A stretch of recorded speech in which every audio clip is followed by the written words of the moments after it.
ఈ అరాచకాలు ఇవన్నీ జరుగుతున్న తీరు మీద జగన్ గారు జంగిల్ రాజు నడుస్తోందన్న వాదనతో మీరు ఏ రకంగా విశ్లేషిస్తారు? 100% జగన్ గారు చెప్పినట్టుగా జంగిల్ రాజ్యం ఒక ఆటవిక పాలన ఇక్కడ నడుస్తూ ఉంది. ఎందుకంటే వాళ్ళ ఎమ్మెల్యే 5 సార్లు అబార్షన్ చేయించాడంటే కేసు లేదు.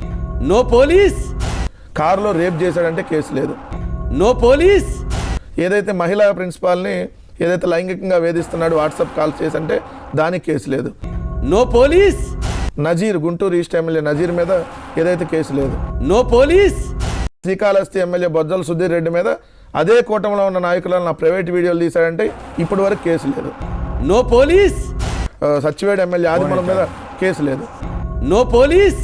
శ్రీశైలం ఎమ్మెల్యే అటవీ శాఖ అధికారులని ఏదైతే అధికారులను కొట్టి చిత్రహింసలు చేస్తే ఏదో తూతూ మంత్రంగా కేసు పెట్టామన్నారు కానీ ఇప్పటివరకు చర్యలు లేనటువంటి పరిస్థితి. No police. మరి ఇక్కడ ఆటవిక రాజ్యంగా ఏం నడుస్తూ ఉంది?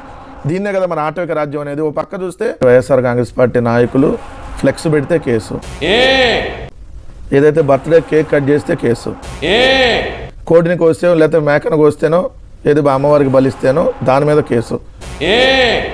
ఇప్పుడు 3 ఏళ్ల క్రితం మన జల్లికట్టు దగ్గర వీడియో చేశారని చెప్పి మొన్న జల్లికట్టు అప్పుడు అరెస్ట్ చేశారు. 3 ఏళ్ల క్రితం వీడియోని చూపించి 3 ఏళ్ల క్రితం మీరు చేశారు ఇది, ఇప్పుడు ఇది సోషల్ మీడియాలో రెచ్చగొట్టేటట్టుగా వైరల్ అయిపోతుందని చెప్పి దాని మీద కేసు. మరి ఇక్కడ ఆటవిక రాజ్యంగా ఏం నడుస్తూ ఉంది?